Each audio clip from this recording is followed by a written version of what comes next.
One of the key pieces of exciting innovation is not when we force global consumer behavior change, but rather we solve for the behavior that already exists. Because when we can solve and innovate around the way that we already behave, our ability to take those innovations on is higher. Hello and welcome to the Conspiracy of Goodness podcast, where you'll hear conversations with global innovators who are making the future bright for us all. I'm Dr. Linda Ulrich, your host. For a decade, I've led a team that has been combing the internet for what's right with the world, and there is a lot to celebrate. The folks I'm talking to are part of an enormous wave of goodness and progress, well underway in the world, but their insights and amazing stories are just not rising to the top of the internet. Yes, it is still an amazing world, and every Wednesday for more than 3 years, we've been dropping an episode here that will put a spring in your step again. And we're going to get started with that right now with our guest, Brandi Parker. Brandi is an expert in design and materials, and she helps the brands we love become more sustainable. But she has a very interesting twist on this. She doesn't think we as consumers should be bearing all the burden, the guilt, the shame for what to do with the things that we buy after the item has used its natural life. Brandi thinks it's time for industry and manufacturers to step up and take full responsibility for the entire life of the stuff they are selling us. Whether that's a 10-minute use of a drinking cup or a 10-year use of a washer and dryer, Brandi's expertise is in helping brands understand that they have choices now in manufacturing and materials and systems that can help them cleverly design products for the end of use as well. And that's a freeing kind of mindset for us as consumers. But we do have a role in this. We're not completely off the hook. We need to push the brands that we love to become more sustainable and insist that they find people like Brandi Parker out there who can help them help us make the world a better place. Okay, so today Brandi and I take a clever walk through this topic by talking about something called Spaceship Earth. It's an amazing concept we're bringing back from 1967 that bears our attention right now. What if we thought of our planet as a closed system, which it is, like a spaceship, and we are all in this together, which we are? Then solutions, as Brandi points out, would come a lot quicker from a place of urgent cleverness that we could all marvel at and celebrate. Yes, this Spaceship Earth concept, it makes the interview quite a lot of fun. Enjoy and welcome Brandi Parker. Thank you very much for having me. Oh, I am so delighted to chat with you, Brandi. I should say how I met Brandi. Brandi was a speaker at a great innovation and social entrepreneurship event that I went to called Sea Change in Burlington, Vermont, about 3 weeks ago. And she spoke in 2 different sessions, and both were just enough different to just really mesmerize me as far as possibility. I came away from both your talks thinking anything was possible. So I can't tell you how delighted I am to share your insights and these fresh perspectives you can bring us all to. So, fill us with some insight right off. Talk to us about this. How do we get rid of the make, take, and waste model that we have in our consumer lives, Brandi? It's a big undertaking, but just like any big undertaking we embark on in our lives, we take it one step at a time. And one of those steps is recognizing, right, the state of our planet, the state of affairs, the state of our own relationship to things that we buy. The fact that we are participating in what we would call a linear economy, right? It's this idea that folks are making stuff, we're taking it, and then we're throwing it, quote, away. That's linear. And what we want to do is essentially convert that into something that looks more like a circle, where there is no beginning, no end, and we're participating in an economy as consumers where everything that comes out of our house goes back into the industry and then comes back into our lives. So, whether that is through recycling, which hopefully most of your listeners are familiar with, whether that's through reuse. And a lot of us, especially down here in the South where I live, have a history of saving and reusing things. This is Yeah. deeply embedded in our culture. Or something, more like a borrow economy, something that Mhm. looks more like a library, for example. So those are all very high level examples of converting this make, take, waste into a circular economy. Okay, that was a terrific kind of summary about where we are and where we want to go. I love this stuff going in and stuff just going out, as if there was a place called away. I once had someone say that to me, like, when we say we throw something away, there really isn't any away.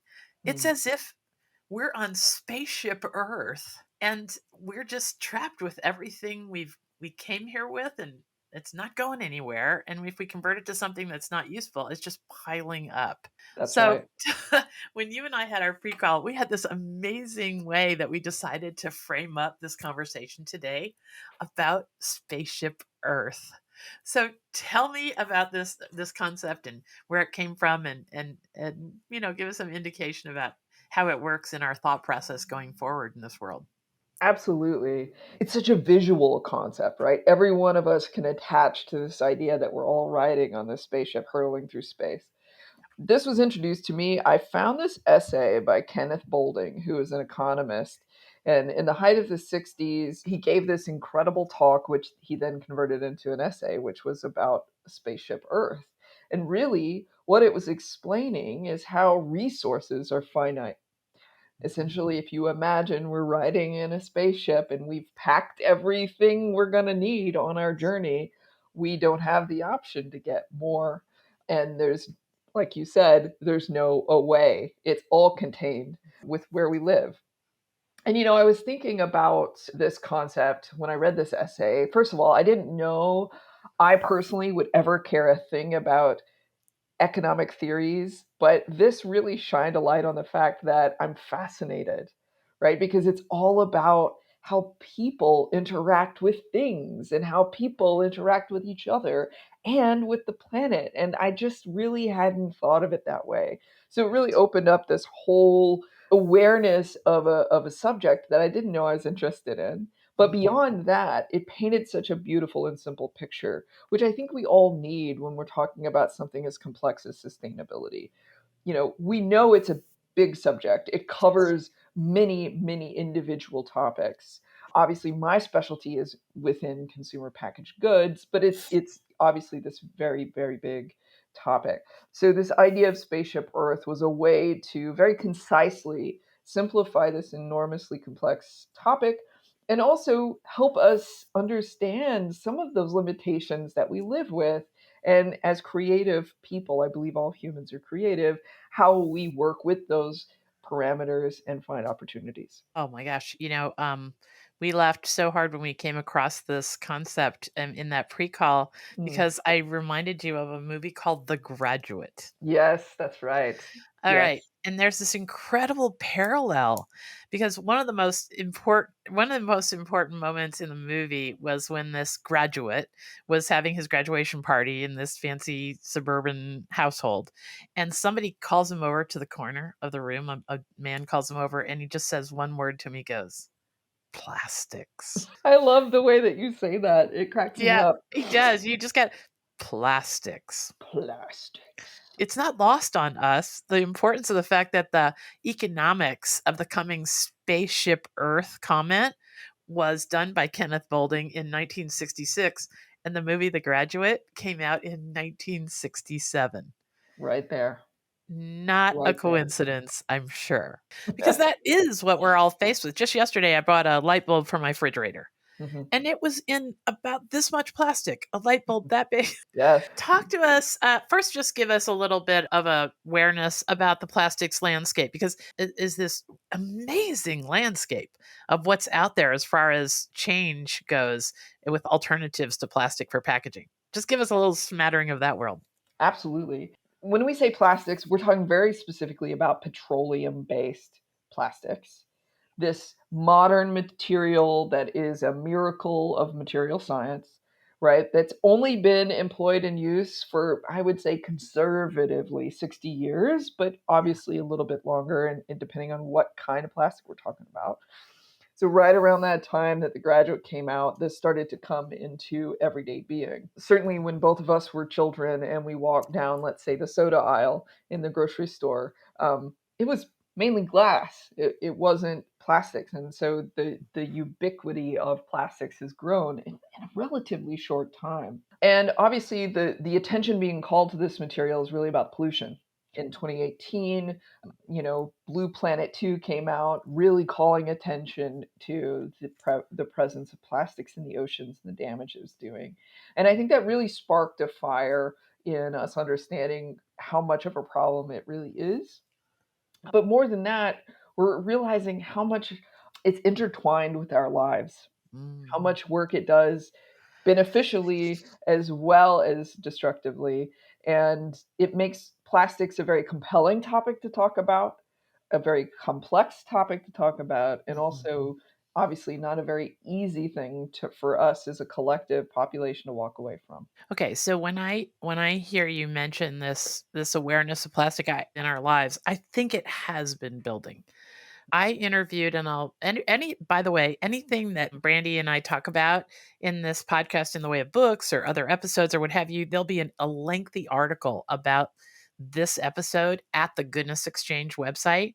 Not you won't find that at on Spotify or any of your favorite podcast places, but if you go directly to the website, the Goodness Exchange, and look at this episode, you're going to have all these show notes and these fabulous links. And one of them I'd like to turn people on to is this interview I did with Dr. Nathan Robinson. Nate is the scientist who, do you remember 2015 when a scientist pulled the drinking straw out of a sea turtle's nose? Yes. And that Yes. video just started a whole war on single use plastics. Yes. That's how I kind of mark that as a turning point in time for us on Mm. what we thought when we held that straw or that drinking cup or that whatever in our hand, right? And by the way, that episode we only spend a couple of minutes talking about ocean plastics because of course that topic's covered everywhere. Mm. We spent most of the time talking about the positives that came out of that, and it'll really put a spring in your step, that episode. Anyway, so if this is kind of the timeline, if we all knew things were looking dark when we were at the beach, even in 2004, 2010, and more plastics start showing up, and time has marched on to now. Now there seems to me to be a kind of urgency. Is that urgency is that coming from consumers, or and do you see it as much in industry, or all these people that you spoke to at that conference that you had that spoke? There was a lady making a gal Molly. Her team is making packaging out of what? There were all Yeah, they're bio-derived plastics. So right now, I believe they're working primarily with PHAs, which is a really long name, but the acronym is PHA, and it's actually a natural polymer found in as a bacteria by processes. So it's something that's found in nature, and therefore nature can handle it and break it down. So the right. benefits of making plastics from this material are myriad, but the main one is it doesn't leave any toxic residue. It Yeah, returns and to then there was nature. almost everybody's idea who was in that group was if nature produced it, then nature could break it down. That's right.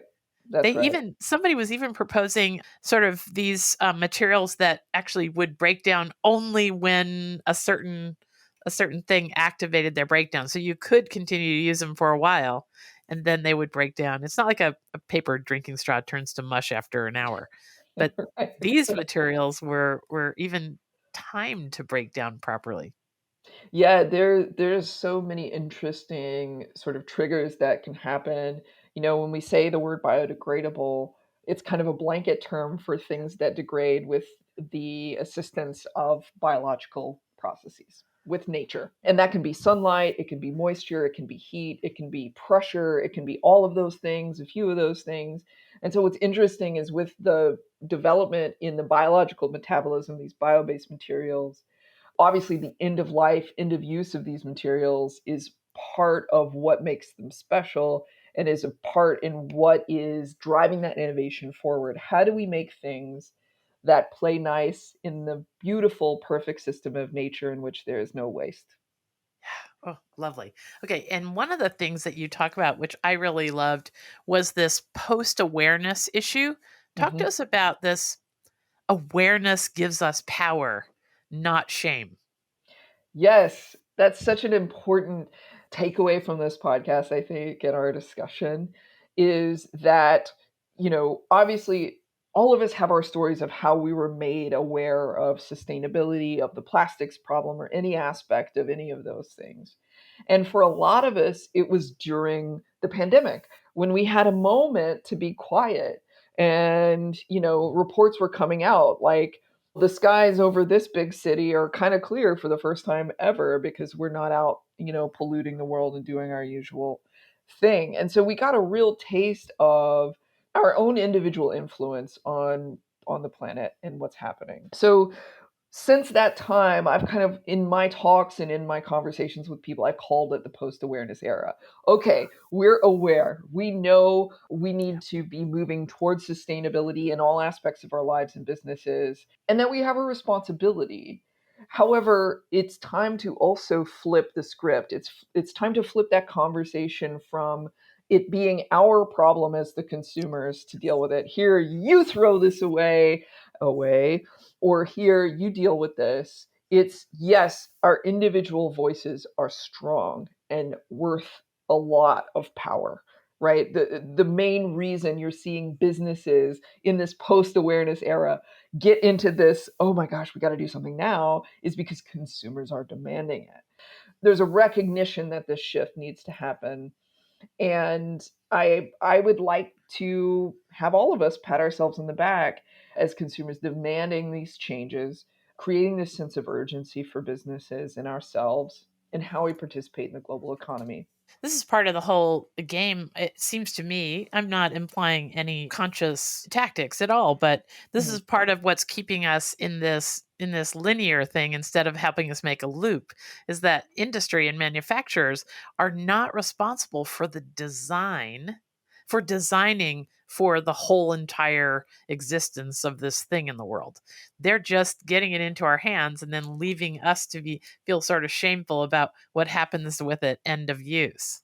That's right. So, And shame is an effective tool in yes. kind of keeping us thinking it's our fault and it's our Yeah. problem and participating in this linear economy. Yes, and we do sometimes feel shame about participating in it. Mhm. Right? Like when we do stop somewhere and have a single use bottle in our hand, like the Yeah. pleasure's gone out of that of that flame almost entirely now. And Yes. and I love your concepts about how this has to be taken care of on an industrial level, that we being responsible for every little bottle and every little straw and every piece of fabric in our lives is not the place to have this burden. Okay, That's so right. we're going to take a break. And when we come back, we're going to talk about Spaceship Earth again and all these new ways of thinking about things like the repair economy and planned obsolescence, and how we do function more like we've got a set finite amount of resources, and then we treat them as if they can never do anything but stay in a circle. Okay, we'll be back.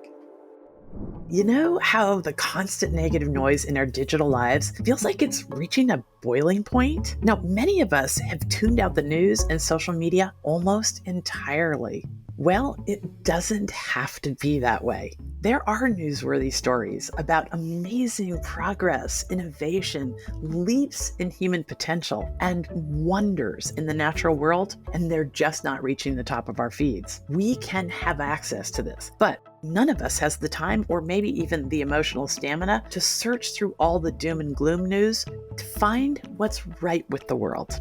Okay, enter the Goodness Exchange. There, we are giving instant access to positive news for curious people. Did you hear about the recent Harvard study that found that exposure to just 4 minutes of good news can make you 32% less anxious and 18% more optimistic? Well, I don't know about you, but I need those kind of numbers in my life. So, if you want to live with more joy and way less fear, it's really simple.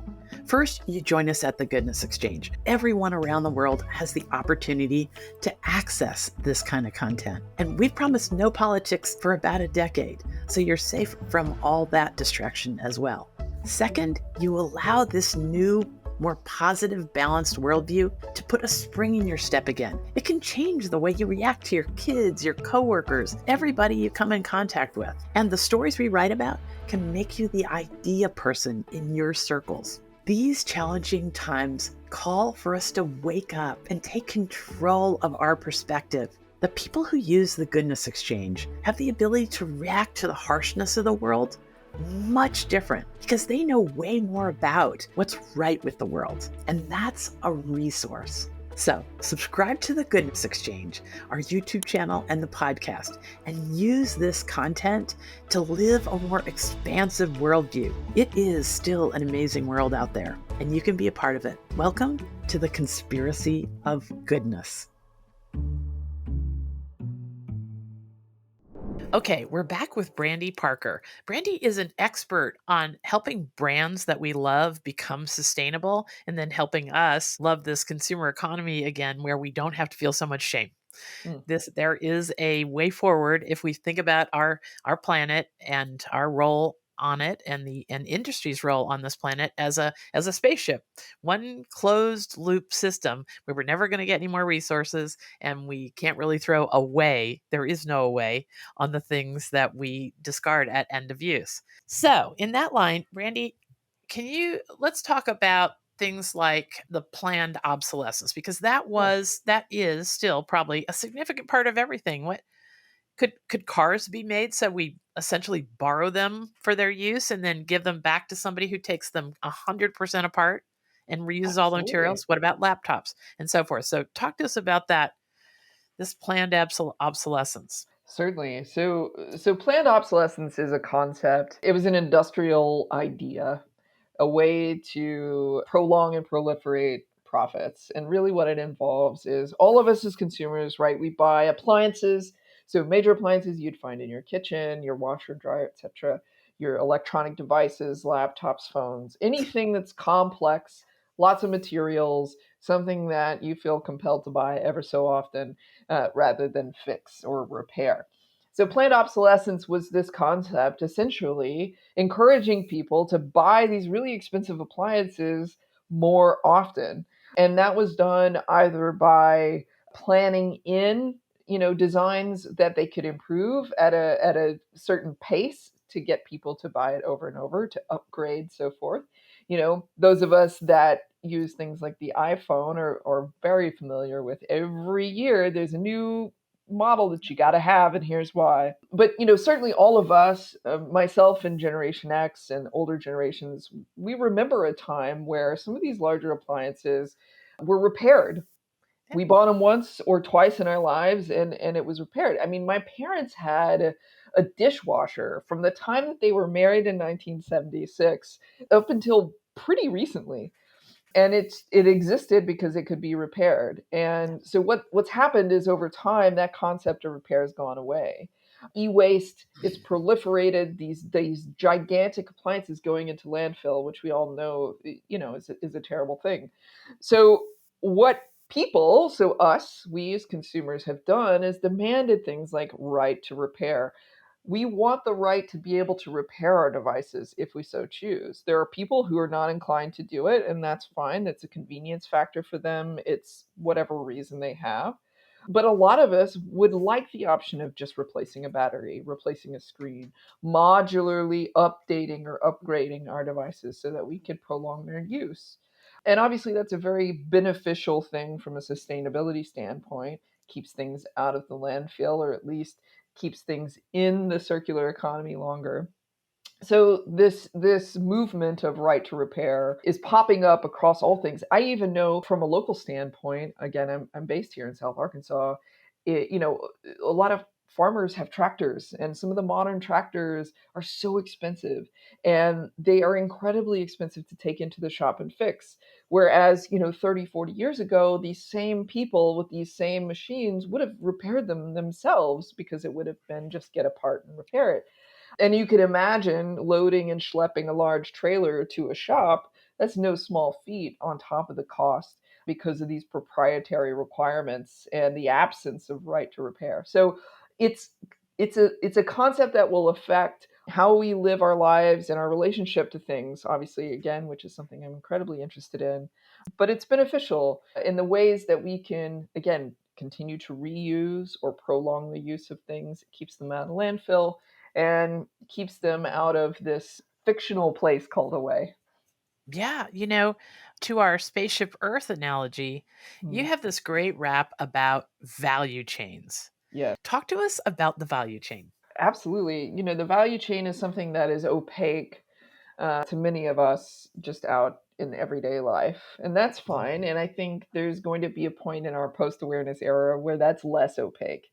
A lot of us now know what a supply chain is, for example, because of the fragility of it, because of the backups that happened during the pandemic, how hard it was to get things like toilet paper, etc. So, the understanding of what a supply chain is really fundamental to understanding what a value chain is. So Yeah, if a talk to us supply through that because yeah, until I had a kid that was an engineer, I didn't understand anything about supply chains. yes, no, it's a good question. And of course, again, I'm very focused on packaging and consumer goods, so that's the reference that I will be making here. But a supply chain is essentially the origin to market or retail of physical goods, the supply. So whether that's pulp to paper making to the mill to then output of toilet paper, for example, and then that toilet paper gets wrapped in packaging and arrives to the store. That is one form of supply chain, right? The pulp is coming from somewhere, the mills are taking the pulp and making the paper, and then so everyone in that chain is doing something with the physical product in route to getting it to its end product for the consumer to buy. The value chain is it contains a supply chain or multiple supply chains, but the value chain is really this bigger, more abstract idea of all of the processes in a chain that add value to that thing. So in addition to the physical thing moving from point A to point B as it's being made and finalized, you have things like marketing, design, innovation, research and development, all of that stuff which is feeding into that final product, which may or may not be an actual physical, tangible thing. It's much more ethereal, again, value added thing, now is recognized as a formal part of what's called the value chain. And there's even schools across the country, like Cal Poly. It's a school that I sit on the board of on the West Coast. They have a master's in packaging value chain. So there's this recognition that this thing exists. And what I'm most interested in and why it's related to this conversation we're having is making that value chain more interconnected. So, a key part of what makes a linear economy linear is this idea of silos. So, anytime we're working as an island and then we're tossing and handing off whatever we worked on to the next guy, that perpetuates a linear economy because this person in the first part of the chain isn't necessarily talking to the Right. person in the sixth part of the chain, for Right. example. And so, what the value chain has potential to do because it's more ethereal, because it's more abstract, it's more players in the game that don't need to be in a certain linear order. We can create this web of interconnectedness, which in effect creates this holistic approach, which I think is required to make a sustainable future. So, in other words, the value chain and the enhancement and more interconnectedness of it, the more we can make it interconnected, I should say, can result, I think, in more sustainable innovation, more efficient, innovation, something that's faster to market. We talked about these biological materials that are being developed from a plastic, an anti-plastic standpoint or a plastic alternative standpoint. These things need to get in the hands of us, responsible consumers, faster and at scale. And the way that we're going to do that is by creating these more connected points within the value chain. If designers are talking to more innovators, for example, if Mhm. manufacturers are talking to more marketers, if consumers' demand is getting up the chain to anyone in that value chain faster and more effectively, Mhm. that creates that change even faster. And so I think, in route to a sustainable future, we need to make sure it makes sense. We need to make sure it's not doing damage like our linear economy has done. But the way that we're going to do that is by everyone's talking to each other, essentially. So that's why it's important. Yeah. And that's the okay. So to be able to continue our planet Mhm. in a viable measure way, we're going to have to come up with some new MacGyvers, for the Yes, lack of a better word, right? Some new ways that we can suddenly reach across to different silos to wind up pooling our knowledge and our resources to create these unique combinations that are going to pull us out of the downward spiral we're in. If we talk about something like the value chain in a real life example, I think it's mhm, easier for people to understand where the potential is. yes, You have this great way of talking about the value chain from the movie, what was it, Apollo 13? There yes. was this okay, because this is how when you were talking to me about the value chain in the pre-call, I didn't really get it until you told this story. And what I want people to think about while you tell this story is how many times in our lives it went just this way and we came out better than we might have ever. So talk to us about that great example. Absolutely. As we were talking in our pre-call, so many ideas were sparked based on this idea of spaceship. And one of those things was the movie Apollo 13. And my favorite scene in that movie is when the astronauts on board the ship are in trouble. I believe the ship is depressurizing, they're losing oxygen. There's all kinds of really awful things that are happening. And that's where the famous line, Houston, we have a problem, comes from. Yes.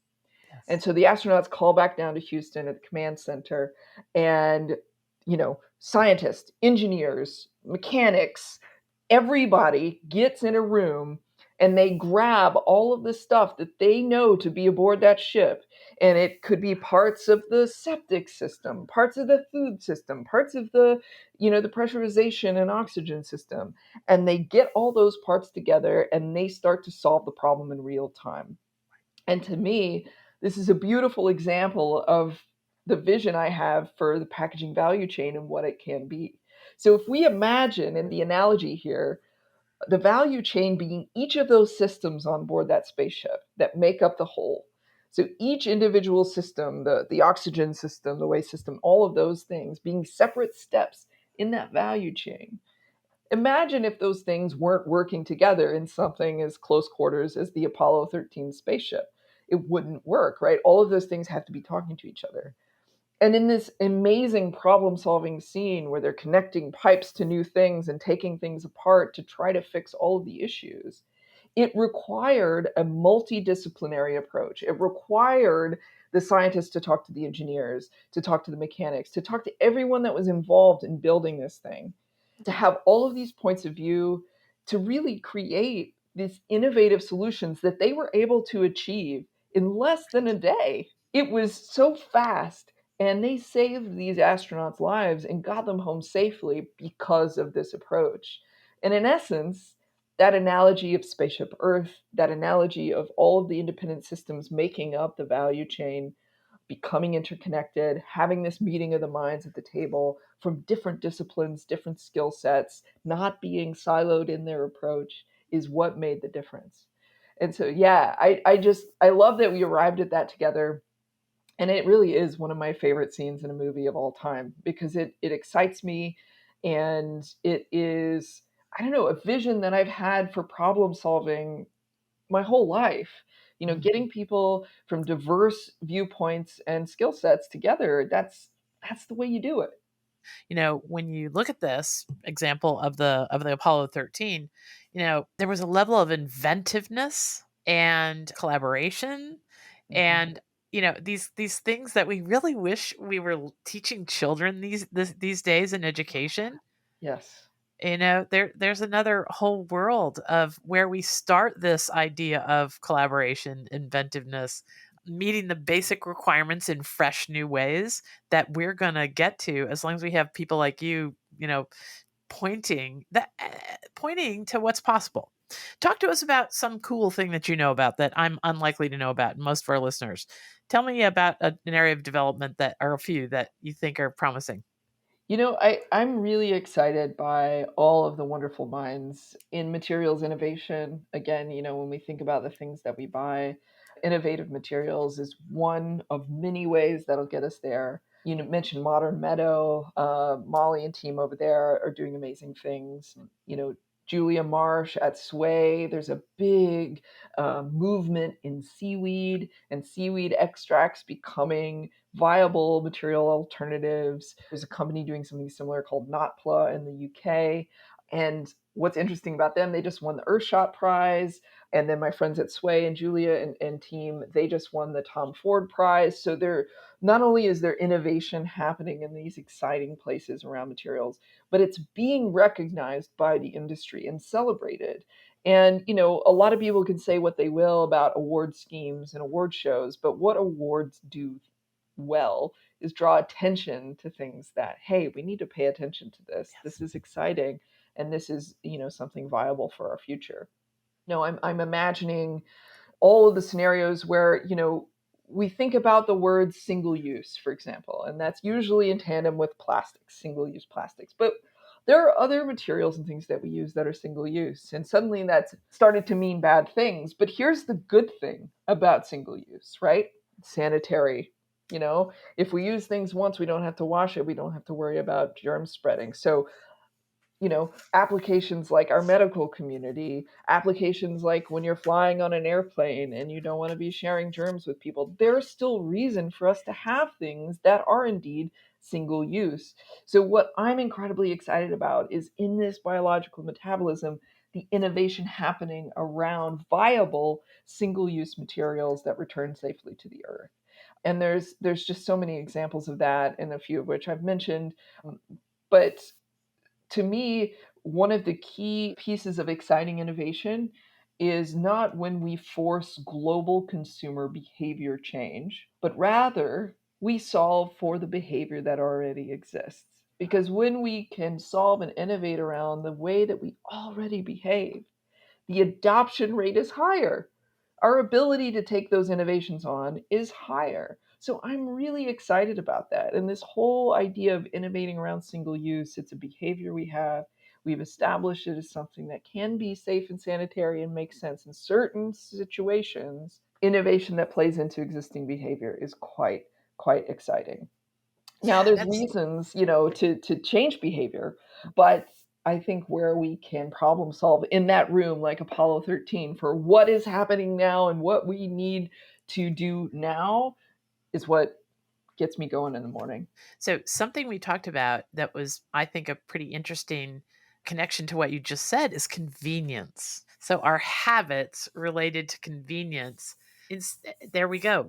I think we can get a through line right back to shame there, but Yes, I think you're suggesting otherwise.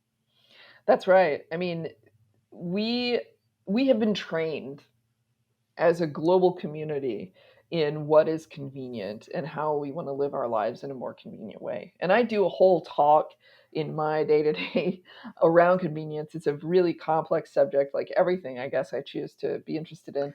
But there's a lot about convenience that is an illusion. There's a lot about convenience which is valuable. And there's oftentimes a kind of tension between the concept of sustainability and the concept of convenience. However, where those things can intersect and overlap, and where you can find a solution that is truly both convenient and sustainable, there is something magic there. And Yes. again, that's exactly what we're talking about. Yeah, I think we've been made to feel guilty for wanting convenient things. We've been made to feel shame. Again, it's a control technique, right? In how we live our lives. And there's some truth behind the illusion of convenience, right? What's convenient for you is probably not convenient in the rest of the supply and value chain. And we can certainly spend a whole podcast on that, but the truth is that little things that we find convenient most often are pretty harmless. And if we can solve around that and keep that sustainable, I think we can get a higher adoption rate. We can get more of the planet, especially industry, participating in a more sustainable future as a result. Is what you're saying that it's all about the problem we choose to solve.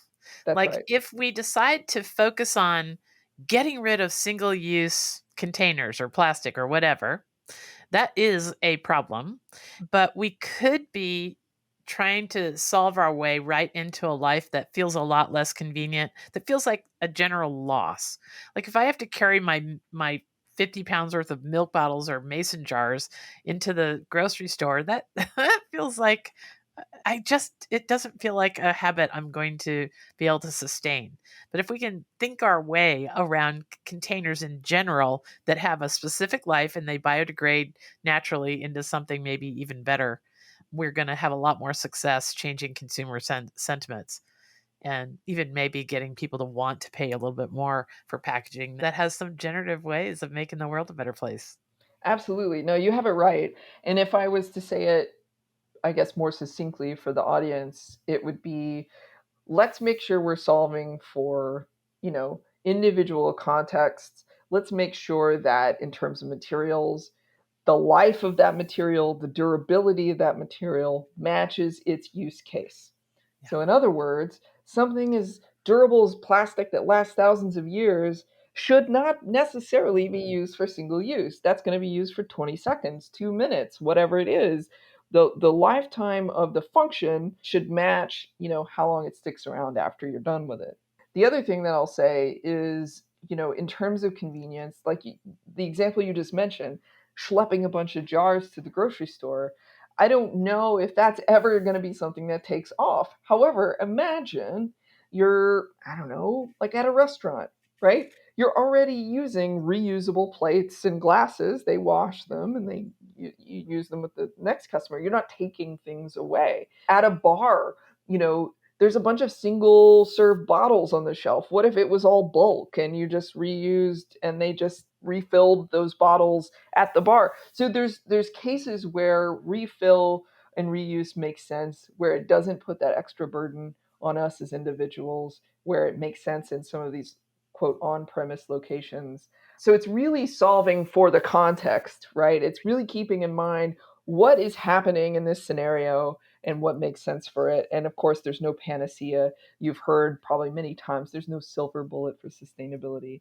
And that's true in the solutions. That's true in how we live our lives. That's true across the board. There's no one thing that's going to solve it all.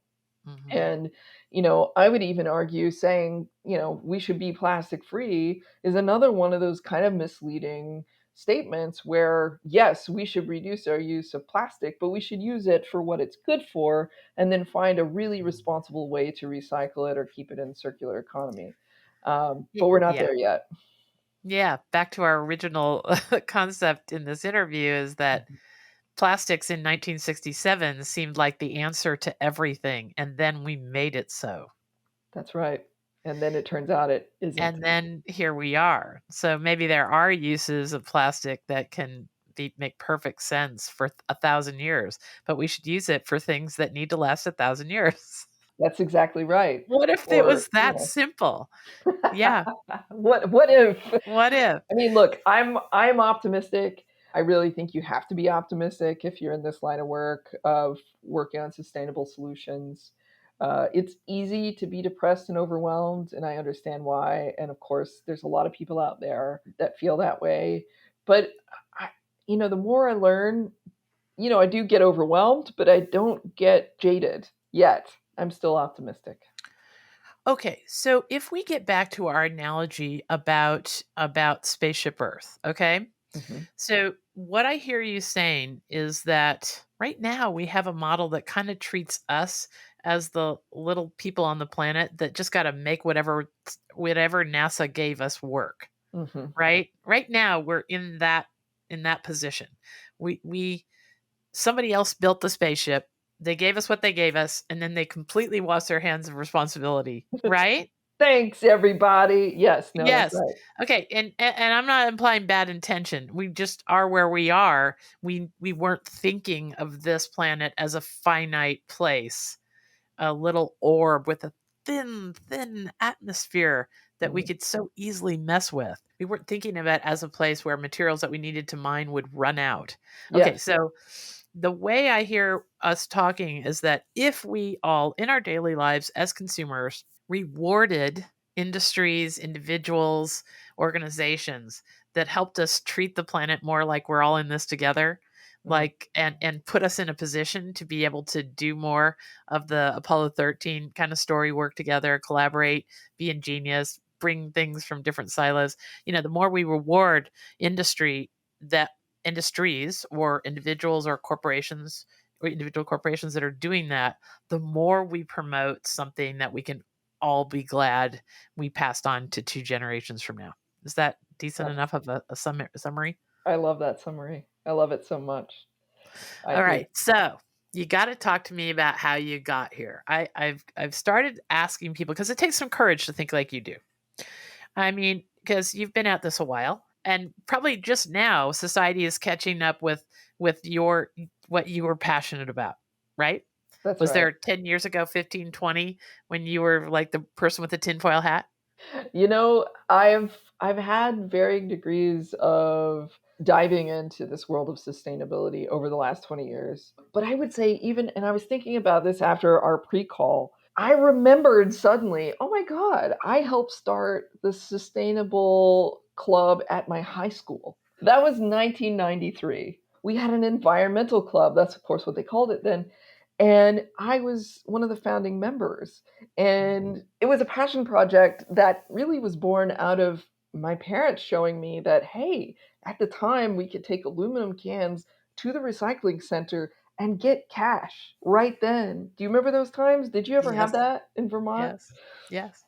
And I was like, why isn't more people doing this? Like, where is everyone? Why aren't we all participating in this? And Hmm. obviously, it wasn't just the monetary, because it was like not much money, but it was like this instant gratification and satisfaction of bringing stuff to the recycling center and getting this reinforcement, which we Hmm. don't have now, right? We Yes. recycle because we know it's the right thing to do and we're volunteering to do it. Hmm. And I'm not saying that that needs to come back, but that's really what started it all for me. Was really in 1993 and this participation in this very local circular economy. Yeah. And as I've gotten older and started my career, I got into packaging design. I've always been on the design side. And just slowly over time and over the length of that time in the career, just wondering, why aren't we making different choices? Why aren't we taking this opportunity to tell the story to our clients that gets them to choose better materials? Why don't we as designers have more influence over the outcome? And then what that led to is my specialty, really finding the intersections of design and marketing and sustainability in not only talking about doing better and giving brands the vocabulary to talk about doing better, but to actually be doing better and making responsible choices in how we make our stuff. We all think brands are out there hustling right now to be sustainable because we're demanding it or because society seems to have a demand for it. That's But right. I learned, but with a conversation I had with a big gardening, the vice president of one of the most important gardening companies in the United States, that that's actually not the way sustainability is going to happen in corporations. They don't have some big major budget to make this transition, and they wouldn't even know where to start if they did, and that's an expertise all of its own. And then so you really are kind of a guide in that process for brands and companies, because you're going to say, well, first look at this, and the low hanging fruit is this, and the obvious place to start is this. And I've seen success over here with this kind of company. I mean, there is a role for somebody like you in being that bridge between our aspirations, if we're the business, and our consumers who are thinking that we're probably running along much faster than we actually are. Absolutely. I mean, it's kind of like, I guess one way I can think of it is I'm kind of the bearer of bad news sometimes. It's like, guess what? We don't know what we're doing. But the good news side of that is that there's so much potential and there's so many people willing. A lot of large companies don't necessarily know where to start, but they want to start and they are trying all the ways that they know how to start. There's so much innovation and R&D happening behind the scenes. It just doesn't happen very quickly. Right. A big behemoth of a global entity Yes. takes years to turn the ship. But what people like me can do is try to spur on that communication, try to spur on those changes that show people, hey, we are working on it. This is not yet the perfect solution, but we're aiming for that Hmm. in, a short amount of time.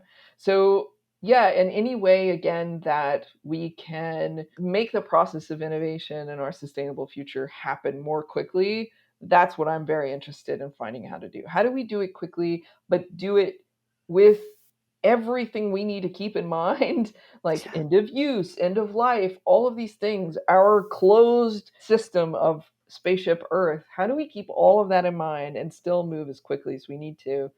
Like that group of folks in that room in Houston all those Yeah. many years ago. And we are at a Houston, there's a problem moment, really. But Yes, that's when people are good. I mean, I don't know. You're never going to have me stop believing in humanity, and we have come up with some of the most amazing leaps in innovation and human potential always when our back is to the wall. absolutely. That pressure Yeah. is a motivator like no other. So clearly we need So it. talk to me. Is there anybody in your background, like you started out this, you mentioned a little bit about your folks, but I always Yeah. wonder people who are out on the edge, our growing edges, I call it, our growing edges. Is there any place of original courage that you can see in the back in your background? You know, many of us think Ooh. of courage as a guy thing, like, oh, my grandfather was this, or I once spent an entire afternoon talking to this Exxon executive about our fathers. And we were on this long, long, long bus ride. So we were making conversation. And I could not believe that I went for 2 hours talking about my dad and his dad and never mentioned or asked about the grandmothers or women way back who are maybe probably the source of our original courage, like Mm. some great burden that they bore or some incredible courage that they found to work with a situation that is fundamentally in our DNA and is part of the way our lives worked out. Do you have anybody like that in your background? Oh my gosh, yeah. And you hit it on the head. I was going to say my maternal grandmother, Mildred. She was incredible. And when she passed away when I was in high school, I was absolutely devastated. I just Mm, hadn't considered the possibility that I would live a life without her, you know. really? She was from that generation where no, her husband died pretty early. And Yeah. so she was left with a whole bunch of kids and, at a time when women weren't out in the workforce. They weren't going through skilled training and understanding how to support themselves. So she turned to the thing that she knew best, which was cooking. And she Yeah. opened a cafe. Yeah. And that's how she supported her family. And she just, I'm sure it was incredibly difficult and scary, and she was just putting one foot in front of the other, and that survival instinct caught on. But really what that turned into was like this community center.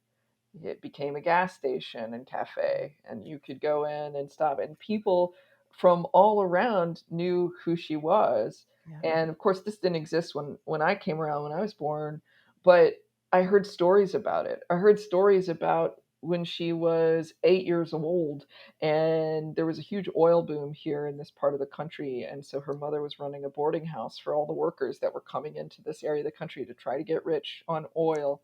And she would have to take her mother's boarding house money to the bank, and she would have to get on a train by herself, and she would have cash strapped to her chest and a pistol at 8 years old and get on a train and go take the money to the bank. And I just think about that in how her entire life was made up of these really extreme examples of courage that she Mm, just had to have just to survive. And I just know that all of that energy has inspired me through my life. And while I haven't been faced with the same kind of survival moments that she has, and I would never compare my situation to hers, she showed me that you don't really need anyone but yourself and your belief and your confidence to get things done and to move to the next level. And even when there is something huge like supporting your family by yourself, or when you've got to get to the bank and make sure nobody robs you, that you can actually get that done and make it happen and work through your fear. Something that she always told me was, fear doesn't go away, you just figure out how to work with it. And that's been a huge imprint on my life. And starting my consultancy this year, and in all of the things that I've undertaken in my life that have required big change. I think your metaphor about fear there is probably a great takeaway message for this Spaceship Earth, right? What did she say Yeah. about fear? She said you never get rid of it. You just have to figure out how to work through it, work with it, All you right. So, know? what if we applied that to the way we think about this shame that we have when we're not recycling enough or we're not doing Mm, enough? Or what if we use that in our climate fear, our climate change fear that some of us walk around pretty weak kneed about? Gosh, what if we can turn that fear into something that is useful and it's not going to go away, but we can just find a way to use it to go forward. that's right. Try to use it as fuel. Yeah, Fear can be an amazing fuel. It's there as a natural part of the way that we survive, right? Fear is a way to keep us alive. So let's use it as such and not as a barrier to progress. that's right. And yes, that's right. And it can be the fuel for progress right now. That's right. So, if this interview had only been 3 minutes long, is there sometimes you look at the news or social media and you put your head in your hands, is there something when that once in a while the news or social media or something inspires in you that you really wish people knew? Mm. Like my little thing, what I really wish people knew is their click is a vote. That's what I do my public speaking on. Is I'm going around the world talking about how the algorithms have created 8.1 billion versions of reality and Oh, that none wow. of us really knows what's happening. It's just that what we clicked on last is informing our point of view. So I did that in about 45 seconds. But, I feel like a lot of the world's problems could go away if everyone knew that the next thing they gave their attention to on the internet is their future, good or bad. Yeah, What's yeah. yours? What do you really wish people knew? And this is going to sound funny and maybe not motivating, but I'll explain. I think it would be great if everyone knew that no one person knows what they're doing. Why is that motivating? Because the possibilities are all still out there. There is no set plan, there is no prescription for how we're going to get from now to our sustainable future. It is being written as we live. Right. So, in that way, all of us, whether you're intimately involved in this industry or not, you are participating in the value chain as a consumer. And therefore, you have a voice. And you are participating in this story. Well, we're all writing at the same time. And while the responsibility is not all yours, the burden is certainly not yours, and the shame is not yours. There's no shame. Really, there's no room for shame anywhere. What you do have is power to make change. And that could be as simple as the choices you make and how you buy things, what you buy, what you demand of the brands that you love that maybe could be doing better. They listen. And you have a lot of power in how you live your life. Just living your life is power. And I think that's a really, really important concept. As long as we're thinking, oh, someone else has got this covered, someone else is dealing with this, I don't need to. I think that it enables that gap, that intention gap to remain. When in essence, we're all working on this together. And as long as you know how and why and in what ways you're participating, I think you keep your power and you use it. So yeah, I think that's the thing that I wish people knew, how much power they have on an individual level. Lovely. That is such a great way to wrap up. Okay. So, Brandy, what can people do next? How can they connect with Mhm. your work? Just tell us what people should do next. Absolutely. Well, I love meeting new people. I'm very active on LinkedIn, but you can get to my LinkedIn page through my website, which is parkerbrands.eco. That's .eco. It's a wonderful eco-based domain system that I very recently found. And while my website is in its stages of infancy right now, you can connect to my activities and what I'm up to through links on that site. So I would encourage you to do that. On a broader scale, read about the products that you love and that you buy. There's so much transparency that's being put out into the world via the internet. Businesses are being pressured or voluntarily putting things up on their own websites. But look at how much transparency is there. Can you find out where this thing came from? What are these brands and businesses doing to support our sustainable future? And then if they're not doing what you think they should be doing, you can demand more. So I would say that's one way of doing it. And then another way is simply going out into your community and supporting local businesses. The more that we can support our local economy, the more that we have the chance of creating something circular on a local level. And of course, starting on a smaller scale is always Mhm. easier than trying to start at large scale, and that Mhm. can help perpetuate and get us into a more circular existence on the global scale. But participating in your local economy is a very, very important key to that. It is critical, I'd say. Mhm. I talk to so many thought leaders on this podcast, and almost all of them reference something to do with local, supporting local. Asking yourself, do I really need this? If I Mhm. can't find it within 20 miles of myself, do I really need it?